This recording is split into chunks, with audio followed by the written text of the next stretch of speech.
ओम शांति। ओम शांति। आप में से कई पहली बार इतनी जल्दी सुबह सुबह ज्ञान स्नान करने बैठे हैं, लेकिन शिव बाबा की हमेशा ये श्रीमत रही है, उठने के साथ पहले प्यारे बाबा को याद करो, अर्थात मेडिटेशन करो। उसके बाद फ्रेश आदि होके सबसे पहले ज्ञान का स्नान करो। ज्ञान का स्नान अर्थात परमात्मा के महावाक्य सुनो, पढ़ो और मन रूपी बर्तन को, बुद्धि रूपी झोली को श्रेष्ठ संकल्पों से भर दो। तो आज आप सबका फर्स्ट टाइम मॉर्निंग क्लास है, आप सबका स्वागत है। और विशेष आज हम सब अव्यक्त महावाक्य सुनेंगे। और ये जो अव्यक्त महावाक्य है वो 1969 के बाद चले होते हैं, और इसीलिए अभी हम सब 5 मिनट पहले मेडिटेशन करेंगे। उस अव्यक्त परमात्मा को, अव्यक्त ब्रह्मा बाबा को स्वयं के सामने फील करेंगे और फिर महावाक्य सुनेंगे। अव्यक्त ब्रह्मा बाबा अर्थात जब उन्होंने साकार शरीर छोड़कर, इस देह को छोड़कर, दुनिया को छोड़कर सूक्ष्म वतन में जाकर जब उन्होंने स्थान लिया, तो कहते हैं व्यक्त दुनिया से परे वो अव्यक्त हुए। और फिर उस अव्यक्त बाबा के अंदर शिव बाबा ने जो महावाक्य उच्चारे गुलजार आदि के तन के द्वारा, उससे अव्यक्त महावाक्य कहते हैं। अभी आप काफी नए हैं, तो धीरे धीरे धीरे इन बातों को आप समझते जाएंगे। तो अभी हम ध्यान से सुनेंगे। संगम युग है, जमा करने का युग। संगम युग क्या है? जमा करने का युग। आज सर्व बच्चों के तीनों कालों को जानने वाले त्रिकालदर्शी बाप दादा सभी बच्चों की जमा का खाता देख रहे हैं।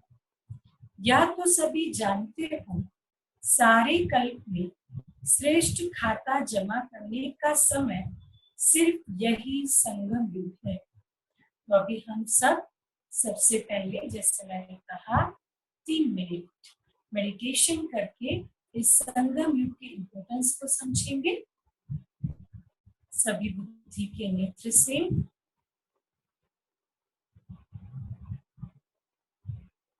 महाज्योति स्वरूप परमात्मा को याद करें।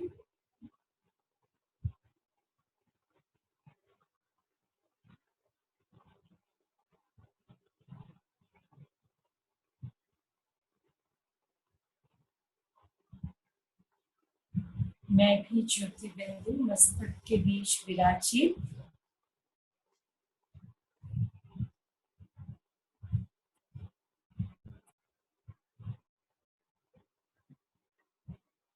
परम आत्मा की ज्योति बिंदु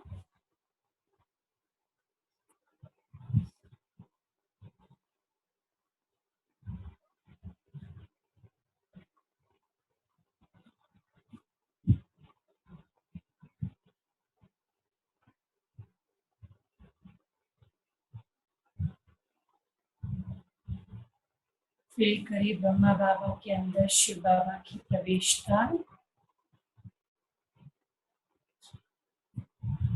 और मैं गॉडली स्टूडेंट, मेरी टीचर द्वारा पढ़ाई करने बैठा हूँ।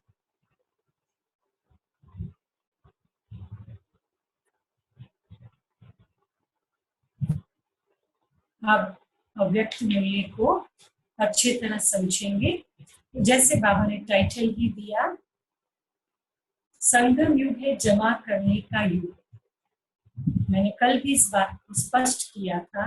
जब भी मुरली सुनते हैं, हम इस बात को अवश्य ध्यान में रखें कि मुरली जो है वो आत्मा की कहानी है। आत्मा के बारे में मेरे पिता मुझे बता रहे हैं, और मुरली मतलब परमात्मा मुझ आत्मा से बातें पूरे कल्प में सिर्फ अभी ही करते हैं। लोगों के ध्यान में 4 युग, सतयुग, त्रेता युग, द्वापर युग, कलयुग। पुरुषोत्तम कल्याणकारी संगम युग की समझ हमें परमात्मा देते हैं। पुरुषोत्तम कल्याणकारी संगम युग कलयुग का ही एक हिस्सा है, छोटा सा, बिल्कुल छोटा सा। अगर कलयुग 1250 साल का है तो संगम युग को हम अप्रोक्स 100 साल जितना कह सकते हैं। तो बहुत थोड़ा सा ये समय है। 100-125 साल के अंदर परमात्मा अपना कार्य कराते हैं। इसीलिए बाबा कहते हैं ये जो समय है वो जमा करने का समय है। अब क्या जमा करने का समय है वो आगे सुनते हैं। सारे कल्प में श्रेष्ठ जमा करने का समय सिर्फ यही संगम युग है। छोटा सा युग, छोटी सी जीवन है, लेकिन इस युग में इस जीवन की विशेषता है जो आप जितना जमा करना चाहो कर लो। इस समय के श्रेष्ठ कर्मों का, श्रेष्ठ नॉलेज का, श्रेष्ठ संबंध का, श्रेष्ठ शक्तियों का, श्रेष्ठ गुणों का, सब श्रेष्ठ खाते अभी जमा करने हैं। इस बात को हम रिवाइज करेंगे। 5 तरह के खाते हैं। पहला श्रेष्ठ कर्म। श्रेष्ठ कर्म की समझ अभी हमें मिलती है। द्वापर युग से लेकर कलयुग तक हमने जितने भी अच्छे कर्म किए उसे पुण्य कर्म कहते हैं। जिसके लिए बाबा कहते हैं अगर तुमने अस्पताल बनवाई तो तुमको तंदुरुस्ती अच्छी मिलेगी, अगर तुमने धर्मशाला बनवाई तो तुम्हें महल अच्छा मिलेगा, अगर तुमने स्कूल अच्छी बनवाई तो तुम्हें बुद्धि अच्छी मिलेगी। तो इस तरह द्वापर युग का जो हिसाब है वो एक जन्म में किया और दूसरे 2 या 1 जन्म में उसका रिटर्न लिया।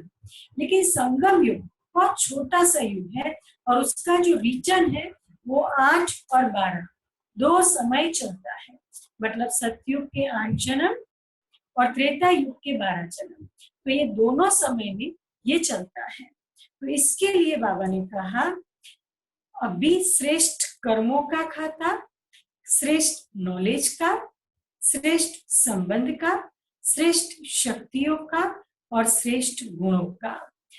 स्वयं को आत्मा समझ शिव बाबा को साथी बनाकर जो भी लौकिक कार्य करते हैं वो लौकिक कार्य भी जब अलौकिक बन जाते हैं तो वो श्रेष्ठ कार्य हो जाते हैं। परमात्मा की स्मृति में हर साधारण कार्य को हम श्रेष्ठ कार्य में परिवर्तित कर सकते हैं। उदाहरण के तौर पर हम घर में खाना बनाते हैं तो खाना बनाते वक्त एक ऊंची स्मृति कि मैं परमात्मा की याद में परमात्मा के बच्चों के लिए प्रभु प्रसाद बना रही हूँ और पवित्रता के प्रकंपन इसमें आ रहे हैं। तो ये हो गई ऊंची स्मृति। तो ऊंची स्मृति के साथ किया हुआ ये कर्म श्रेष्ठ कर्म हो जाता है। उसी तरह व्यापार या धंधा करने जाते हो तब भी बहुत ऊंची स्मृति के साथ कि मैं आत्मा शरीर निर्वाह कार्य कर रहा हूँ और उसमें से जो भी प्राप्ति होगी ये प्राप्ति अच्छे कार्य में ही लगेगी, इसको मैं परमात्मा के महान परिवर्तन के कार्य में लगाऊंगा। मैं आत्मा अनेक आत्माओं से मिल रहा हूँ तो उनको मैं शुभकामना और शुभ भावना भी देता जाऊं और वाणी से मधुर बोल भी बोलता जाऊं। तो ये भी क्या हो गया श्रेष्ठ कर्म। मतलब कर्म वही के वही है, चाहे हम बिजनेस कर रहे हैं चाहे हम घर का काम कर रहे हैं, लेकिन उस कर्म में ऊंची स्मृति और ऊंचे भाव आते हैं, परमात्मा की याद आती है, स्वयं को आत्मा समझने की प्रैक्टिस जब हो जाती है तो वो श्रेष्ठ कर्म बन जाता है।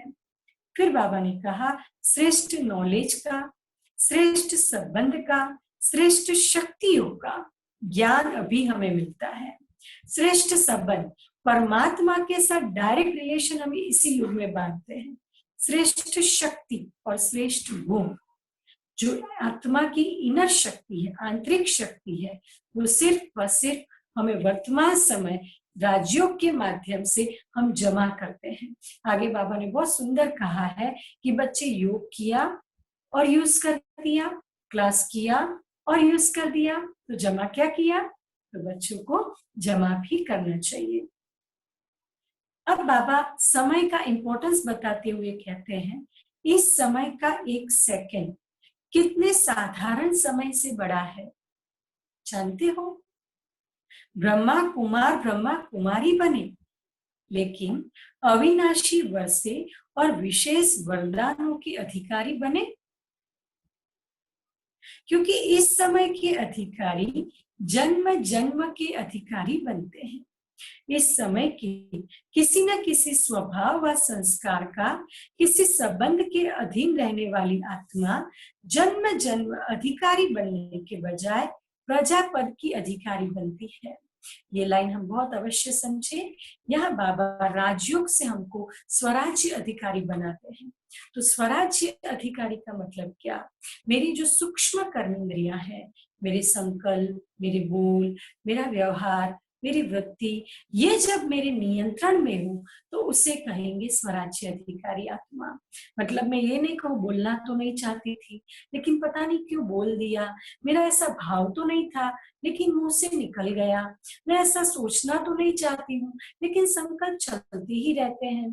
तो ये जो सारी बातें हैं, संकल्प का चलते रहना, मन ही मन नेगेटिव सोचना, इसको बाबा कहते हैं राज्य अधिकारी नहीं है। तो बाबा ने कहा वर्तमान समय किसी को अपनी आदतों की गुलाम रहने की अगर आदत होगी या किसी संबंध पर डिपेंड रहने की आदत होगी तो वो आत्मा जन्म जन्म तक प्रजा बनेगी, राजा नहीं बन सकती। क्योंकि राजा अर्थात स्व की कर्मेंद्रियों पर शासन करने वाला। ये मैं कभी नहीं कह सकती हूँ एज अ राजयोगी आत्मा क्या करूं, मुझसे नहीं होता है, मैं जल्दी नहीं उठ पाती हूँ, मेरे से मैनेज नहीं होता है। इम्पॉसिबल शब्द राजयोगी आत्मा की डिक्शनरी में नहीं है। राजयोगी आत्मा हमेशा मन से सोचेगी हुआ ही पड़ा है, हो ही जाएगा, करावनहार करा रहा है। तो बाबा इस बात को अध्यात्म भाषा में, अपनी भाषा में इस तरह कहते हैं, बच्चे इस समय की किसी न किसी स्वभाव व संस्कार व किसी संबंध के अधीन रहने वाली आत्मा जन्म जन्म अधिकारी बनने के बजाय प्रजा पद के अधिकारी बनती है, राज्य अधिकारी नहीं, प्रजा पद के अधिकारी। आप बनने आए हो राजयोगी, राज्य अधिकारी, लेकिन अधीनता के संस्कार के कारण विधाता के बच्चे होते हुए भी राज्य अधिकारी नहीं बन सकते। इसीलिए सदा चेक करो स्व अधिकारी कहाँ तक बने हैं। अगर स्व अधिकार नहीं प्राप्त करोगे तो विश्व राज्य कैसे प्राप्त कर सकते हो? कितनी बड़ी बात है। अब आप अपनी चॉइस बनाओ, विश्व राज्य अधिकारी बनना है या प्रजा में जाना है, क्या करना है? राजा बनना है या प्रजा? जो समझते हैं राजा बनना है वो हाथ उठाओ। सबकी उंगली किसने ऊंची हुई है? राजा बनने में। मैसेज वाले मैसेज से बताओ कि राजा बनेंगे। क्या बनोगे? राजा बनोगे ना? तो बाबा कहते हैं अगर राजा बनना है तो अभी क्या करना पड़ेगा? किंग। देखो सबका जवाब आ गया, हम किंग बनेंगे। तो अगर किंग बनना है तो क्या करना पड़ेगा? वर्तमान समय स्वयं की कर्मेंद्रियों पर नियंत्रण लाने की शुद्ध प्रैक्टिस करती रहनी पड़ेगी। फिर बाबा ने कहा स्व अधिकारी अर्थात सर्व कर्मेंद्रिय रूपी प्रजा के राजा बनना। इस पर हम अंडरलाइन करें, रिवाइज करते हैं। स्व अधिकारी अर्थात स्व कर्मेंद्रियों रूपी प्रजा के राजा बनना। मेरी कर्मेंद्रियां मेरे कंट्रोल में हो तो मैं राजा बनूंगी, अगर कर्मेंद्रियां कंट्रोल में नहीं तो प्रजा। तो हमेशा अर्जुन की तरह लक्ष्य याद रहे, और वो लक्ष्य याद रहेगा तो स्व पर अटेंशन भी अच्छा रहेगा। बहुत काल के अधीन बनने के संस्कार अधिकारी बनने नहीं देंगे, इसीलिए अधिकारी अर्थात स्व अधिकारी। बहुत काल का स्व अधिकार का संस्कार बहुत काल के विश्व अधिकारी बनाएगा। लंबे समय का अभ्यास। आप सब करीब करीब 1 महीने से जुटे हैं या 20 दिन से जुटे हैं, तो बाबा कहते हैं निरंतर प्रैक्टिस। कौन सी प्रैक्टिस? मैं स्वराज्य अधिकारी राजा आत्मा हूँ। तो अभी आज होमवर्क सब करेंगे, मैं शिव बाबा का राजा बच्चा हूँ। क्या लिखेंगे? मैं शिव बाबा का राजा बच्चा हूँ। इंग्लिश में I am the king child of Shiv Baba, I am the king child of, sorry,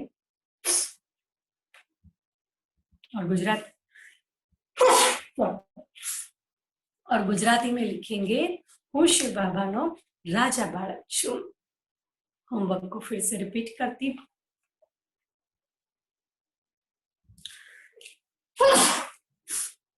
homework को फिर से रिपीट करती हूँ। मैं शिव बाबा का राजा बच्चा हूँ। I am the king child of Shiv बाबा।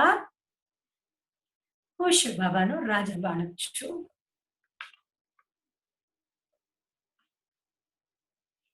अब बाबा कहते बच्चे पिछला खाता चेक करो। जब तक इस बात की समझ नहीं थी तब तक के खाते को चेक करो और नया खाता समय और बाप के वरदान से ज्यादा जमा करो। सिर्फ कमाया और खाया ऐसा खाता नहीं बनाओ। कितनी अच्छी बात है। सिर्फ कमाया और खाया ऐसा खाता नहीं बनाओ। अमृत वेले योग लगाया और जमा किया। हाँ, बाबा हमेशा ब्रह्म मुहूर्त का इम्पोर्टेंस बताते हैं। बच्चे सुबह सुबह उठ के मुझे याद करो। तो उठ के फिर झुटके खाए, उठ के फिर योग नहीं लगा, उठ के फिर नींद आई, तो इसे जमा का खाता नहीं कहेंगे। क्लास में स्टडी कर जमा किया या सारा दिन फिर यूज करके उसको खत्म कर दिया। क्लास की तब तक तो लगता है हाँ बाबा ऐसे करेंगे, लेकिन जैसे ही क्लास पूरी हुई जहाँ थे वहां के वहां। गुजराती में कहे सेठ ने सिखामण छापा सुधी। तो जब तक क्लास सुनी तब तक अंदर अंदर फीलिंग आई बदलना है। और जैसे ही क्लास पूरी हुई कोई इफेक्ट नहीं। तो इसके लिए बाबा ने बहुत अच्छा कहा, जमा का कदा सदा चेक करो, बढ़ाते चलो। ऐसे ही चार्ट में सिर्फ राइट नहीं करो। क्लास किया हाँ, योग किया हाँ, सिर्फ राइट नहीं, लेकिन जैसे शक्तिशाली योग समय के प्रमाण होना चाहिए वैसे रहा। समय अच्छा पास किया, बहुत आनंद आया। वर्तमान तो बना लेकिन वर्तमान के साथ जमा भी किया। इतना शक्तिशाली अनुभव किया। चल रहे हैं सिर्फ यह चेक नहीं करो।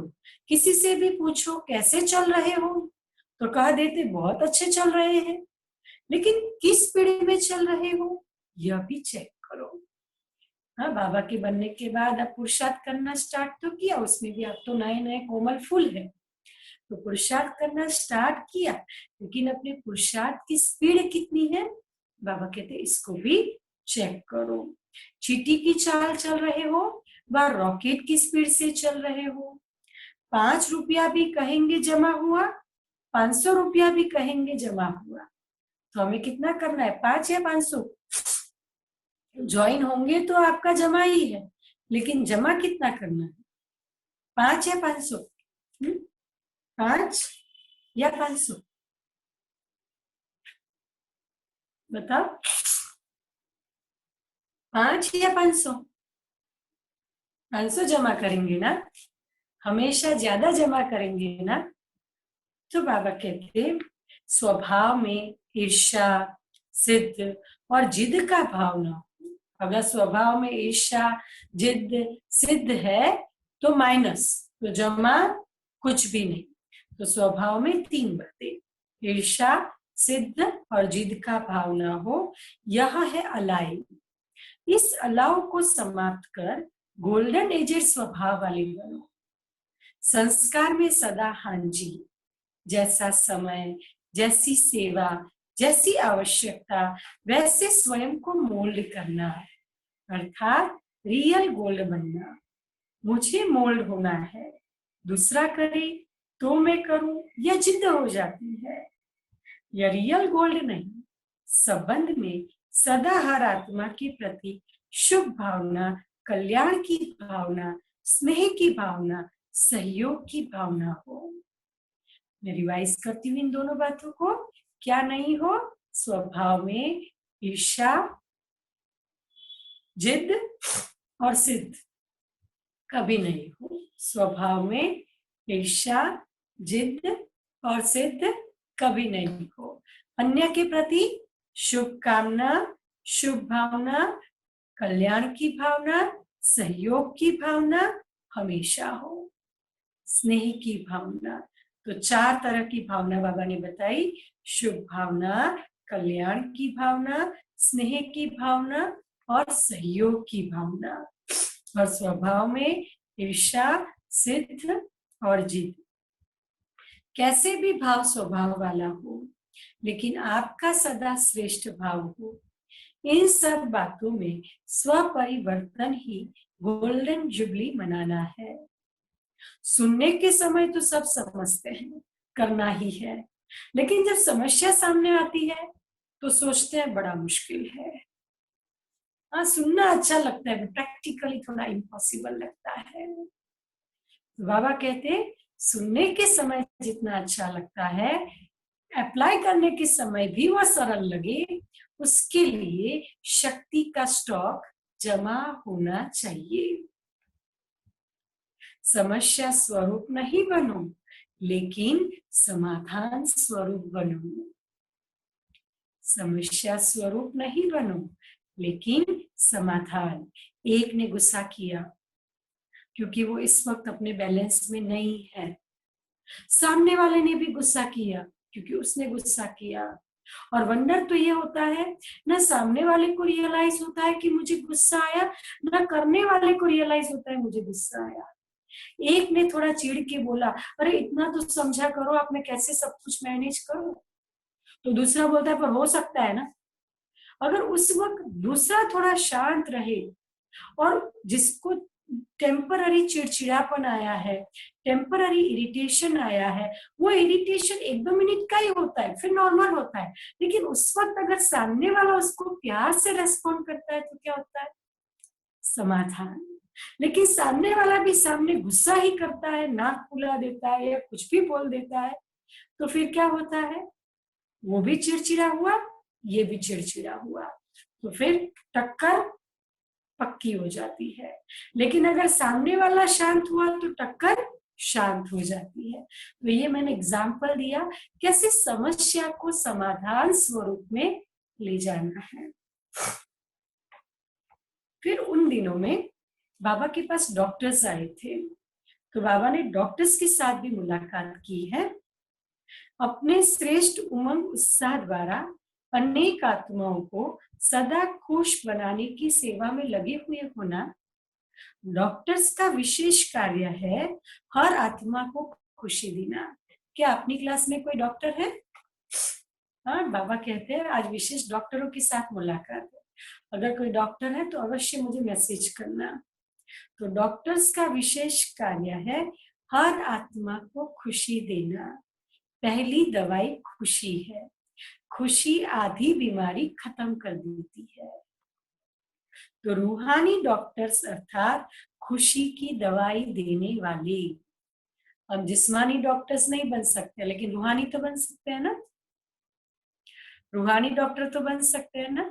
रूहानी डॉक्टर अर्थात रूह को ठीक करने वाला, हिम्मत भरने वाला, शक्ति भरने वाला, उमंग उत्साह भरने वाला। और आज बाबा ने कहा टैबलेट ऑफ हैप्पीनेस, खुशी की दवाई देने वाला। हाँ, जब ब्रह्मा बाबा बीमार थे और हॉस्पिटल में थे at the age of 80 years की ये बात है, तो डॉक्टर्स जो बाबा को ट्रीट करता था वो चेन स्मोकर था, बहुत स्मोक करता था। एक के बाद दूसरी, दूसरी के बाद तीसरी कंटिन्यूअस सिगरेट पीता था। और जब बाबा को ऑपरेशन करना था तो अब ये तो बहुत बड़ी हस्ती थी, तो बाबा को देख के वो खुद भी अवाक हो गया। और उनका स्टाफ सुनाता है कि कई बार तो ये होता था कि सर ऑपरेशन थिएटर में आते थे और हमें उस साइड वो जला के रखना पड़ता था, सर उसकी स्मेल लेके जाते थे और फिर ऑपरेशन कंटिन्यू करते थे। लेकिन जैसे ही उन्होंने बाबा को देखा तो उनको लगा कि मैं कोई संत आत्मा को देख रहा हूँ, कोई महात्मा को देख रहा हूँ।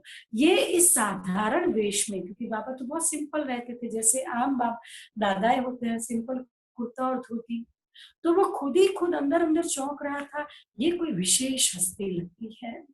और फिर जब ऐसी तरह हमारी गुलजार दादी जब हॉस्पिटल में थी, उनकी ट्रीटमेंट चल रही थी, तब डॉक्टर जब उनके पास आए तो दादी ने सीधा पूछा, भाई साहब आप ठीक हैं, आपकी हेल्थ ओके है? तो वो डॉक्टर इस बात से इतने प्रभावित हुए, उनका नाम है डॉक्टर अशोक मेहता। और फिर उनको लगा कि ऐसा पहला पेशेंट है जो स्वयं पीड़ित है, जिसको कीमो देने में आया हूँ, और वो खुद मुझे पूछ रहा है डॉक्टर आप ठीक हैं, आप खुश हैं?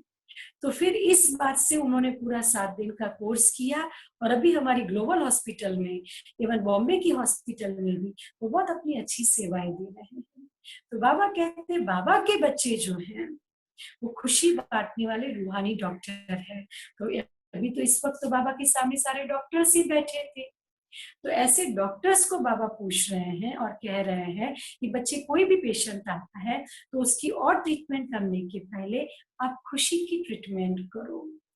फिर बाबा ने कहा ऐसे प्लेन बनाओ, रूहानी इंस्ट्रूमेंट यूज करने का प्लेन बनाया है। ऑपरेशन में सीजर लगेगी, ये दवाई लगेगी, ब्लड पूछने के लिए ये लगेगा, इस ग्रुप का ब्लड लगेगा, ये सब तो आप सोच लेते हो, लेकिन क्या आपने ये सोचा है कि रूहानी इंस्ट्रूमेंट कौन से यूज करेंगे, कौन सा इंजेक्शन, कौन सी गोलियां, किस ब्लड को देना है, हार्ट पेशेंट को कौन सी दवाई देनी है, ये सोचा है? इसका मतलब यह बाबा ने बहुत एग्जाम्पल देके क्लियर किया है। हार्ट पेशेंट अर्थात दिल से कष्ट पेशेंट जो अंदर से मायूस है उनको हिम्मत की गोली दो। जो अंदर से हिम्मत वाला है लेकिन जिसके जीवन में खुशी नहीं है उसे प्यार दो, उसे टैबलेट ऑफ लव। हमारी दादी जानकी हमेशा कहती हैं 3 टैबलेट हर रोज लो और दूसरों को दो, पीस, पेशेंस एंड लव, अर्थात शांति, धीरज और प्रेम की गोली खाओ और खिलाओ। तो बाबा भी डॉक्टर्स को कहते हैं अपने इंस्ट्रूमेंट के साथ, अपनी सामग्री के साथ क्या आपने शुभ भावना, स्नेह की भावना, सहयोग की भावना, शांति, प्रेम, आनंद, ऐसी टैबलेट भी तैयार की है, ऐसी सामग्री भी तैयार की है कि ऑपरेशन करते करते उस आत्मा को पता भी न चले और ही उसके लिए ये ऑपरेशन या उसकी जो भी आप ट्रीटमेंट दे रहे हो वो यादगार बन जाए। तो इस तरह जिस्मानी देनी है। फिर बाबा ने कहा साइंस के साधन इन्वेंट करते हैं। अभी जैसे कोरोना के लिए विशेष हमारे प्रधानमंत्री ने भी कहा जवान साइंटिस्ट को मैं कहता हूं आप एक इसकी एंटी ड्रग निकालो, इसका वैक्सीन निकालो कि कैसे भी इस वायरस को हम जलाएं या मारे। तो सेम वे बाबा ने डॉक्टर्स के साथ कहा कि जैसे साइंस हर बीमारी की वैक्सीन निकालती है, हर बीमारी का इलाज करती है, साथ साथ आप साइलेंस के साधनों से सबको सदा काल के लिए निरोगी बना दो। जैसे उन्हों के पास सारी लिस्ट है, यह इंस्ट्रूमेंट है, यह इंस्ट्रूमेंट है, ऐसे आपकी लिस्ट भी लंबी हो, ऐसे डॉक्टर्स हो, एवर हेल्दी बनाने के इतने बढ़िया साधन हो, ऐसे ऑक्यूपेशन अपने बनाए हैं। सभी डॉक्टर्स ने अपने अपने स्थान पर ऐसा बोर्ड लगाया है एवर हेल्दी, एवर वेल्दी बनने का। Ever healthy, healthy wealthy hospital नहीं, एवर हेल्दी, सदा का। अगर प्रोफेशनल दृष्टिकोण से देखा जाए तो कोई भी बिजनेसमैन क्या चाहता है कि उनके क्लाइंट को ऐसी सर्विस दी जाए, ऐसी सर्विस दी जाए कि वो दोबारा भी सेवा के लिए उसी के पास आए। लेकिन डॉक्टर्स के लिए बाबा कहते आप ऐसी ट्रीटमेंट दो, ऐसी ट्रीटमेंट दो जो सदा काल के लिए तंदुरुस्त बन जाए, उसको दोबारा आपके हॉस्पिटल में बीमारी के लिए आना न पड़े। वो आए तो आपका मित्र बनकर आए, आए तो आपसे मिलन मुलाकात करने आए, लेकिन बीमार होके नहीं आए। तो सेवा का सबसे तीखा साधन, अब बाबा सेवा के बारे में बता रहे हैं, सेवा का सबसे तीखा साधन है समर्थ संकल्प से सेवा। समर्थ संकल्प भी हो, बोल भी समर्थ हो, कर्म भी हो, तीनों साथ साथ कार्य करें। यहाँ पे हम इन दोनों विचारों को अच्छे से समझेंगे, व्यर्थ और समर्थ। व्यर्थ का मतलब होता है जो फालतू है, जो बेकार है, जिसका इतना यूज नहीं है, और समर्थ का मतलब होता है जो शक्तिशाली है। तो बाबा कहते समर्थ शक्तिशाली संकल्प को अपनाओ। हमारे संकल्प में हमेशा उमंग हो, उत्साह हो, क्रिएटिविटी हो, नवीनता हो, नया कर दिखाने का अंदर से जुनून हो, ये सब बातें हो। यह शक्तिशाली साधन है।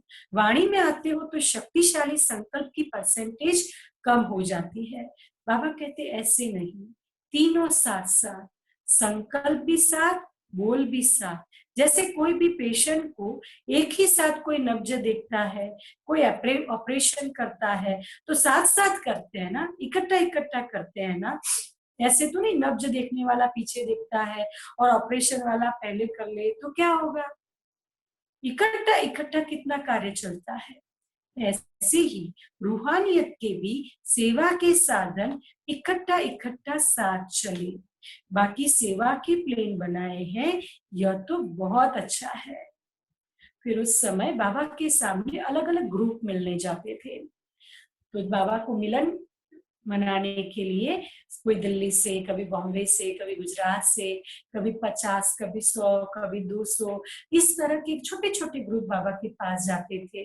फिर अपना बड़ा भवन बना तो बड़े बड़े ग्रुप बने, और अभी तो हजारों की संख्या में सब बाबा मिलन के लिए अबू शांतिवन में जाते हैं। तो इस समय पे कोई ग्रुप आया था जिनको बाबा कहते पार्टी, पार्टी आई हुई है। दिल्ली की पार्टी है, मुंबई की पार्टी है, गुजरात की पार्टी है, राजस्थान की पार्टी है। तो ऐसी जो पार्टी आई हुई थी, जो बाबा के सामने बच्चे बैठे थे, उनको बाबा ग्रुप ग्रुप से मिलते थे। तो उनको बाबा कह रहे हैं, बच्चे जो अनेक बार विजयी आत्माएं हैं, उन्हों की निशानी क्या होगी? उन्हें हर बार बहुत सहज और हल्की अनुभव होगी। जो कल्प कल्प की विजयी आत्मा नहीं, उन्हें छोटा सा कार्य भी मुश्किल अनुभव होगा, सहज नहीं लगेगा। हर कार्य करने के पहले स्वयं को ऐसे अनुभव करेंगे जैसे यह कार्य हुआ ही पड़ा है। होगा या नहीं होगा, यह क्वेश्चन नहीं उठेगा। हुआ ही पड़ा है, यह महसूसता सदा रहेगी। पता है सदा सफलता है ही, सफलता तो हमारा जन्म सिद्ध अधिकार है। विजय है ही, ऐसे निश्चय बुद्धि होंगे तो कोई भी बात नई नहीं लगेगी, बहुत पुरानी बात है। इसी स्मृति से स्वयं को आगे बढ़ाते रहेंगे। हाँ, तो ये बात भी क्लियर हुई ना। कौन सी बात? सफलता हुई पड़ी है। हमारी दादी जानकी जी हमेशा सुनाते हैं, कभी ये नहीं सोचो कैसे होगा, सदैव ये सोचो हुआ ही पड़ा है, होकर ही रहेगा, करावनहार करा रहा है, मुझे क्या चिंता, सब कुछ हुआ ही पड़ा है। फिर दूसरी पॉइंट बाबा ने सुनाई, दूसरी पार्टी से मिले जब भी, डबल लाइट बनने की निशानी क्या है? डबल लाइट आत्माएं सदा सहज उड़ती कला का अनुभव। लाइट मतलब हल्का, और एक लाइट का मतलब होता है प्रकाश। तो डबल लाइट मतलब, एक लाइट मतलब बुद्धि से हल्की, बहुत लाइट, और दूसरी लाइट मतलब पवित्रता। आत्मा कैसी हो? Super pure. तो आत्मा प्योर भी हो और साथ ही साथ आत्मा मन बुद्धि के बोझ से हल्की भी हो। तो जब आत्मा मन बुद्धि के अनेक प्रकार के बोझों से हल्की हो और साथ ही साथ आत्मा बहुत प्योर हो, तो बाबा डबल लाइट कहते हैं। तो बाबा बच्चों से पूछते हैं, खुद को डबल लाइट समझते हो? डबल लाइट होकर हर कार्य करते हो? मतलब मनसा वाचा कर्मणा पवित्र भाव, और मन बुद्धि में किसी भी तरह की चिंता नहीं, किसी भी तरह का बोझ नहीं, इसे कहते हैं डबल लाइट। कोई भी परिस्थिति आवे, याद रखो हम डबल लाइट है। बच्चे बन गए अर्थात हल्का बन गए, कोई भी बोझ नहीं उठाना है। ये एक पिता ही अपने बच्चे को कह सकते हैं। हमेशा क्या फील करो? मैं डबल लाइट हूँ। क्या महसूस करो? मैं डबल लाइट हूँ। कोई भी परिस्थिति आई तुरंत सोचो, करावनहार करा रहा है, मैं तो निमित्त हूँ। तो जब ये ऊंची स्मृति रहेगी, करावनहार करा रहा है, मैं तो निमित्त हूँ, तो हम बहुत लाइट, बहुत हल्के रहेंगे, और इस स्मृति के साथ स्थिति भी बहुत ऊंची बनेगी। वरदान दिया, लेकिन उसके पहले हम बाबा को क्या करेंगे? याद प्यार देंगे। अच्छा, मीठे मीठे सिकिला थे बच्चों प्रति माता पिता बाप दादा का याद प्यार और गुड मॉर्निंग। रूहानी बाप की रूहानी बच्चों को नमस्ते। अभी आप सब साथ बोलेंगे। हम रूहानी बच्चों की रूहानी बाप दादा को याद प्यार, गुड मॉर्निंग और नमस्ते। शुक्रिया बाबा, आपका बहुत बहुत शुक्रिया। अब आज की मुरली में क्या मुझे याद रखना है, इसको मैं रिवाइज करूं। क्या क्या याद रखेंगे? पहली पॉइंट, संगम युग मतलब वर्तमान समय जमा करने का समय है, जिसके अंदर बाबा ने 4 बातें बताई। श्रेष्ठ कर्मों का खजाना, श्रेष्ठ संकल्पों का खजाना, श्रेष्ठ गुणों का खजाना, श्रेष्ठ शक्तियों का खजाना, श्रेष्ठ संबंध का खजाना और श्रेष्ठ नॉलेज का खजाना। तो बाबा ने कहा इसको कभी भी व्यर्थ नहीं जाने दे। और साथ ही साथ बाबा ने क्या कहा? हाँ, कैसे ये खजाने व्यर्थ जाते हैं? ईर्ष्या, जिद और सिद्ध, ये संस्कार न हो। आपस में ईर्ष्या न हो, स्वयं को जिद, हाँ, स्वयं की बात को सिद्ध करने की जिद न हो। जो जिद्दी है वो सिद्ध करता है, और जो सिद्ध करता है उसको सफलता नहीं मिलती। जो सफलता मूर्त है वो स्वयं सिद्ध होते हैं। तो ये बात आज बाबा ने बताई। फिर बाबा ने विशेष का स्वराज्य अधिकारी आत्माएं, मतलब मेरी सोच, मेरे संकल्प, मेरी वृत्ति, मेरा व्यवहार, सब कुछ मेरे कंट्रोल में हो, मेरे नियंत्रण में हो, तब मैं स्वराज्य अधिकारी आत्मा हूँ। मुझे राजा बच्चा बनना है, प्रजा नहीं बनना है। और साथ ही साथ फिर बाबा ने और भी आगे कहा, जमा का खाता कमाया और खाया नहीं। क्लास किया फिर भूल गए, 10 मिनट मेडिटेशन किया, फिर वही गुस्सा, वही इरिटेशन, वही फ्रस्ट्रेशन, वही टीवी देखा, तो सब लीक हो जाएगा। तो ये बात भी बाबा ने मना की। और साथ ही साथ बाबा ने कहा, जो हमारे आपसी संबंध है उसमें शुभ भावना, स्नेह की भावना, सहयोग की भावना, कल्याण की भावना सदैव रहे। और फिर डॉक्टर्स के लिए कौन सी दवाई बाबा ने बताई? खुशी की दवाई।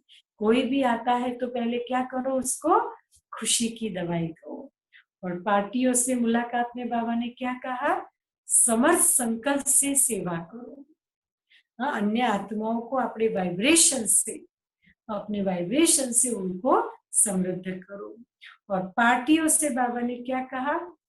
कभी भी डाउट नहीं होगा या नहीं होगा, मैं सफलता मूर्त हूँ, हुआ ही पड़ा है, करावनहार करा रहा है, सफलता मेरी निश्चिंत है। और दूसरी पार्टी से बाबा ने कहा, जब कोई भी परिस्थिति सामने आती है तो याद रखे, मैं डबल लाइट फरिश्ता हूँ, डबल लाइट परमात्मा का बच्चा हूँ। अब वरदान दिया बाबा ने, शुभ चिंतन और शुभ चिंतक स्थिति के अनुभव द्वारा ब्रह्मा बाप समान मास्टर दाता भव। शुभ चिंतन और शुभ चिंतक स्थिति के द्वारा ब्रह्मा बाप समान मास्टर दाता भव। हाँ, तो मास्टर दाता बनने के लिए 3 बातों से मुक्त रहने के लिए कहा, ईर्ष्या, घृणा और क्रिटिसाइज। इस बात को अंडरलाइन करें, ईर्ष्या, जेलसी, घृणा, हेट्रेड और क्रिटिसाइज, किसी की निंदा करना। तो ईर्ष्या, घृणा और क्रिटिसाइज, इन 3 बातों से मुक्त सर्व के प्रति शुभ चिंतक बनो और शुभ चिंतन स्थिति का अनुभव करो। क्योंकि जिसमें ईर्ष्या की अग्नि होती है वे स्वयं जलते हैं। ध्यान से सुनिए, जिसमें ईर्ष्या की अग्नि होती है वे स्वयं जलते हैं, दूसरों को परेशान करते हैं। घृणा वाले खुद भी गिरते हैं, दूसरे को भी गिराते हैं। और हंसी में भी क्रिटिसाइज करने वाले आत्मा को हिम्मतहीन बनाकर दुखी करते हैं। 3 बातों को बाबा ने बहुत अच्छे से क्लियर किया है। अगर मैं ईर्ष्या करती हूँ तो मैं स्वयं भी जलती हूँ और दूसरों को भी तंग करती हूँ, परेशान करती हूँ। और अगर मेरे में घृणा, किसी से नफरत करने के संस्कार है, तो हम गिरते भी हैं और दूसरों को भी गिराते हैं।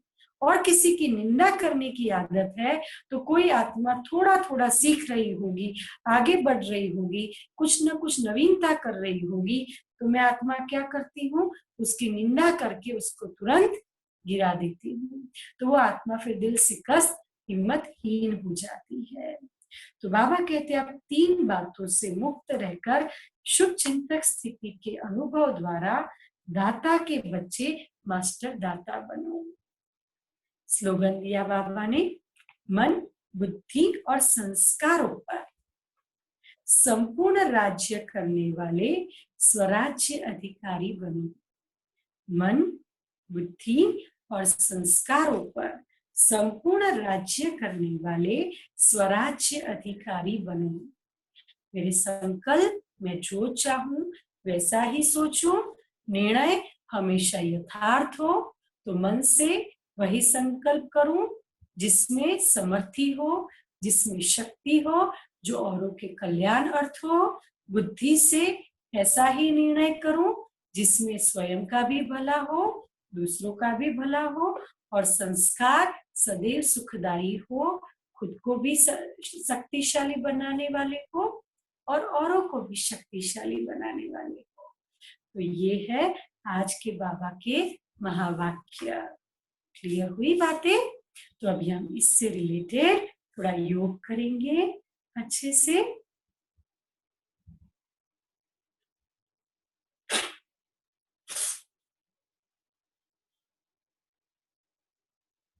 सब कुछ छोड़ के जो भी काम कर रहे हैं सुनते सुनते, उनसे रिक्वेस्ट करती हूँ 3 मिनट या 5 मिनट के लिए कोई एक जगह पर बैठ जाए।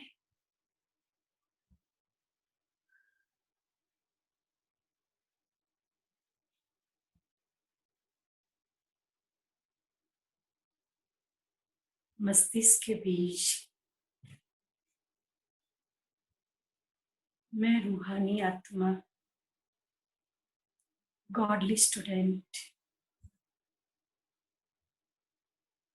आज के महावाक्यों को रिवाइज करूं। सुप्रीम टीचर ने मुझे क्या सिखाया है, मैं अपने मन से श्रेष्ठ संकल्प करने वाली,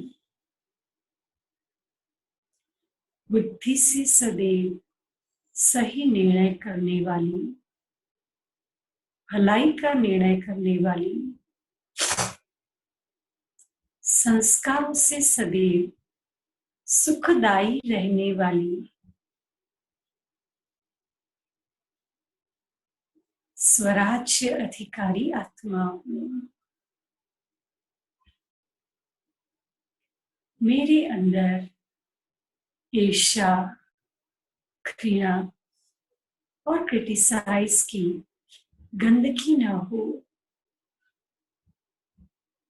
मैं दूसरों को तारीफ कर उनको आगे बढ़ाने वाली हूँ। किसी को आगे बढ़ता हुआ देख खुशी की अनुभूति करने वाली सदैव कल्याणकारी आत्मा हूँ।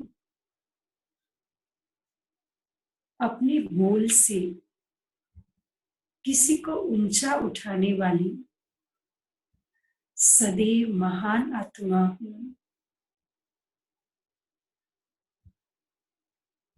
मेरे हर संबंध में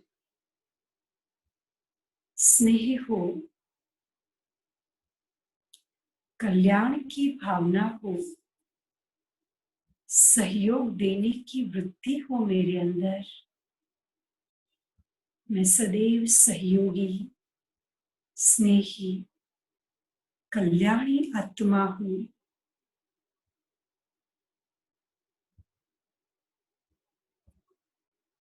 सबको खुशी की दवाई देने वाली रूहानी डॉक्टर हूँ।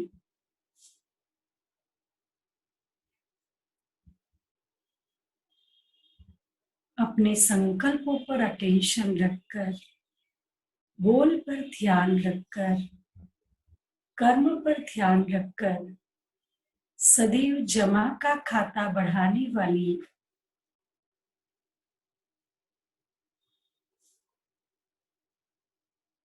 मैं श्रेष्ठ संगम युगी ब्राह्मण आत्मा हूँ। आज पूरा दिन मैं इतना स्मृति में जरूर रखूं, मुझे सुख देना है, प्यार का सहयोग देना है,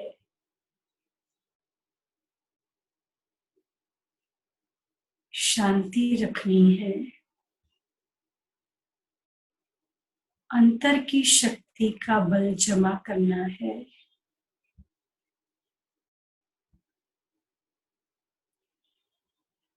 इन बातों को पूरा दिन रिवाइज करती रहूं और अपने अंतर की दुनिया में मस्त रहूं।